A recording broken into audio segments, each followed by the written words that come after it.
حكايات وقصص وأفلام ورواية تليها رواية. بعض الروايات تكون من وحي الخيال، بعض الآخر يكون موجود بالواقع.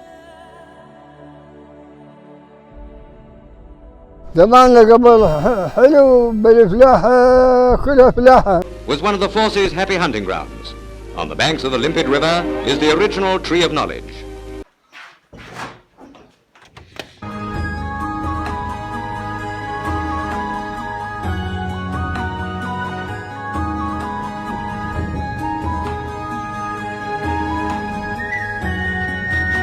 راس الشباب يعود يومين، راح زمان قبل راح. هلا والله يا اخوان، طبعا حلقتنا اليوم راح تكون مميزة عن فلاح عراقي عمره أكثر من 91 سنة. تتخيلون؟ نفلح نزرع أنا وخليل باذنجان وخيار أطلق بعض القدماء مصطلح بأرض السواد لكثرة أشجاره وامتداد أراضيه الزراعية. بعد ما غبت المية. بعد شباب هلا يصير بال150 يلا.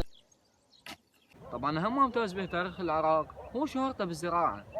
يقول الغرب يشعبني لو بتوال الليل، الغرب يشعبني لو بتوال الليل، براسي ضربني وفراقكم يزين، واليوم هلا عذابك هلا عذابك. اي هذا الموسم مال راح نزرع بانية ولوبيا، بس نزرع ان المي عندنا قليل بشكل مو طبيعي، والحمد لله والشكر عايشين والحمد لله.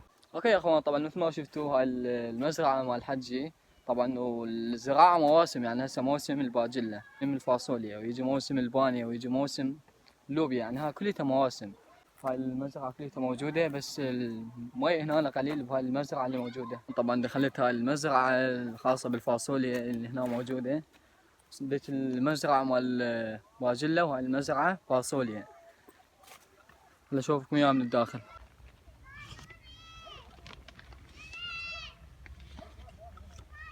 كل العذاب يهون يروح، والله ما جابني العيد. السلام عليكم شباب. طبعا عندنا جدي بلغ من العمر 92 سنة وما زال فلاح.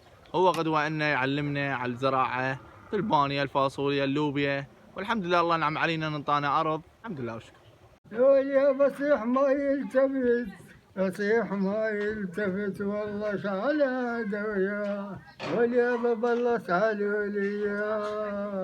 هذا البيت مال ابو عبيد، هذا البيت مال يعني قديم فلاح من مواد 33، من وعى هالتاريخ هذا هو بعده فلاح، وهذا الليلون ماله، وهذا يعني ذمه نشط الله يخليه. شكرا. أن خيرات العراق لا تعد ولا تحصى.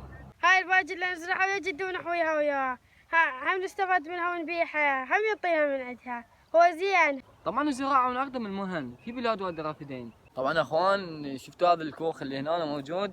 طبعا هذا الكوخ يستخدمونه يجمعون به المحاصيل مالتهم. خليني اشوفكم اياه من الداخل. طبعا هذا عبارة عن شعف يجيبونه من النخل، وعندك هنا اخشاب ويربطونه بحبال ويسووا، يطلع العرض مالته 3 امتار 2.5 متر، يعني شيء حلو والله. يجمعون به المحاصيل. فسوين احنا على نهر دجلة هنا، وهذا الكوخ هنا موجود، وهاي المزارع هنا موجودة وراي. نشوفكم المزارع الموجودة هنا. طبعا هاي المزرعة موجودة هنا، وهذا الكوخ هنا ورانا يجمعون بين المحاصيل مالتهم. بيت وسيارة جبل غمارة، ولولي تجوزتهم 5.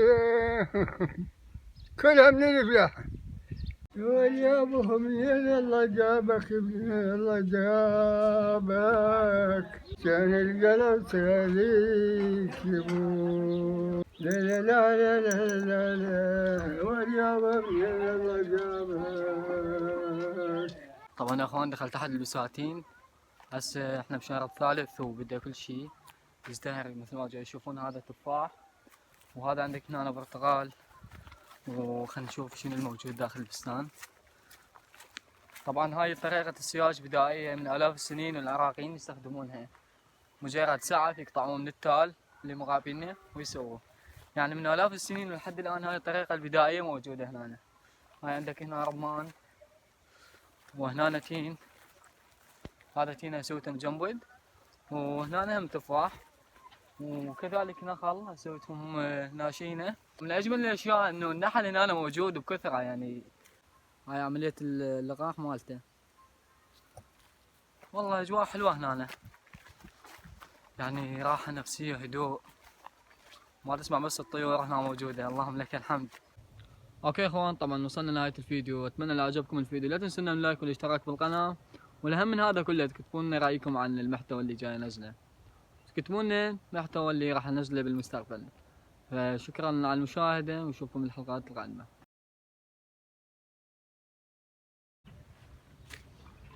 اوكي اخوان اوكي اخوان، طبعا طولت عندي تصوير الحلقه 14 يوم، وحاليا جارب الكواليس. طبعا كان ساعدنا بالحلقه عيسى، شكرا على التصوير عيسى. انا اختفيت. اوكي اخوان، طبعا هنا راح تكون نهايه الفيديو، اتمنى لو عجبكم الفيديو لا تنسون اللايك والاشتراك. شنو هاي الكواليس؟ اكيد هاي كواليس مال الفيديو، يعني طول عندنا 14 يوم من المونتاج والتصوير. فالمصور تعبنا. المصور تعب والله. بس والله شيء حلو ده قال جنبه يسمى هاي شيء حلو بالفيديو، هاي يحكي طبيعي. الله. اوكي جاهز؟ يس. الوضعيه اكشن. الشعر تمام؟ يس. جود؟ جود. اوكي، شوف نعرف الحلقه بعد ربع ساعه، يعني تعبتنا، صار لنا ساعه ونص هنا نصور. اوكي زمها. اوكي ارجع زمها، يزعم بالحركه البطيئه.